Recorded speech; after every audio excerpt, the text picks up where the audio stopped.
So ఈ set and EAMCET ranks వచ్చాక ప్రతి స్టూడెంట్ కి doubt which college should I join. Friends చెప్పిన కాలేజ్ లో జాయిన్ అవ్వాలా, లేకపోతే టాప్ 10 లిస్ట్ లో ఉన్న కాలేజ్ లో జాయిన్ అవ్వాలా, ట్రాన్స్పోర్టేషన్ కి దగ్గరగా ఉండే కాలేజా?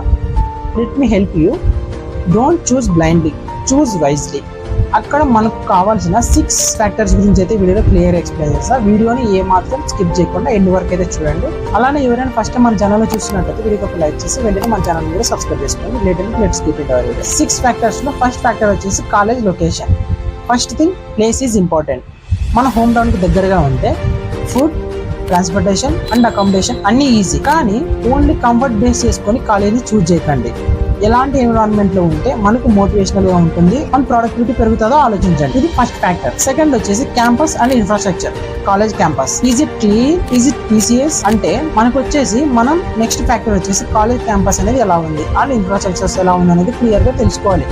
ఎందుకంటే మనకు పీస్ఫుల్ గా ఉందా అండ్ క్లీన్ గా ఉందా, do they have a smart class rooms, seminar halls and auditoriums. So ఇవన్నీ కాలేజీలో అవైలబుల్ గా ఉన్నాయో లేదో చూసుకోవాలి. ఇన్ఫ్రాస్ట్రక్చర్స్ అంటే ఓన్లీ బిల్డింగ్ కాదు, it is students growth space. So second one వచ్చేసి మనకు college campus and infrastructures. Third factor వచ్చేసి ల్యాబ్స్ అండ్ ఎక్విప్మెంట్స్. ఇంజనీరింగ్ అంటే not only theory, it is a practical. Computer science, ECE and mechanical labs, equipments available గా ఉన్నాయా? Updated సిస్టమ్సా? Projects కి support చేస్తారా?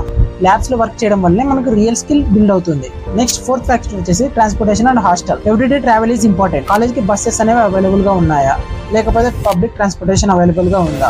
ఎందుకంటే దగ్గరలో ఉన్న కాలేజీలో జాయిన్ అవ్వాము, ట్రాన్స్పోర్టేషన్ ఈజీగా ఉంటుంది. మన లొకేషన్ లో కాలేజ్ లేకపోతే it is out of point. మనకి ఇప్పుడు మనం ఉన్న హోమ్ టౌన్ కి మన కాలేజ్ అనేది చాలా డిస్టెన్స్ లో ఉంది అనుకో, ఇఫ్ ఇన్ కేస్ ఏదైనా హెల్త్ ఇష్యూ వచ్చి ఏమైనా ఉన్నా కూడా ఇంటికి రావడానికి కూడా కాలేజ్కి వెళ్ళడానికి కూడా ట్రాన్స్పోర్టేషన్ అవైలబుల్ గా ఉండేటట్టు చూసుకోవాలి. Transportation is important. ఎందుకంటే కొన్ని కాలేజెస్ చాలా లాంగ్స్ లో ఉంటాయి మన హోమ్ టౌన్ కి.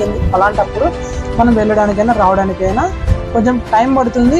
టైం కాని టైంలో దిగాల్సి వస్తుంది, వెళ్ళాల్సి వస్తుంది. సో అలాంటిది కూడా చూసుకోవాలి. ఇది వచ్చేసి మనకి ఫోర్త్ ఫ్యాక్టర్ అనమాట, transportation and hostel. If in case నువ్వు హాస్టల్లో ఉంటే ఫుడ్ మంచిగా ఉందా అండ్ అలానే సేఫ్టీ ఉందా అది కూడా ఒకసారి చెక్ చేసుకోవాలి. కన్వీనియన్స్ అనేది it is not a luxury, it is need. ఇది ఫోర్త్ ఫ్యాక్టర్ అనమాట, hostel and transportation. Fifth factor వచ్చేసి ప్లేస్మెంట్స్ అండ్ ట్రైనింగ్.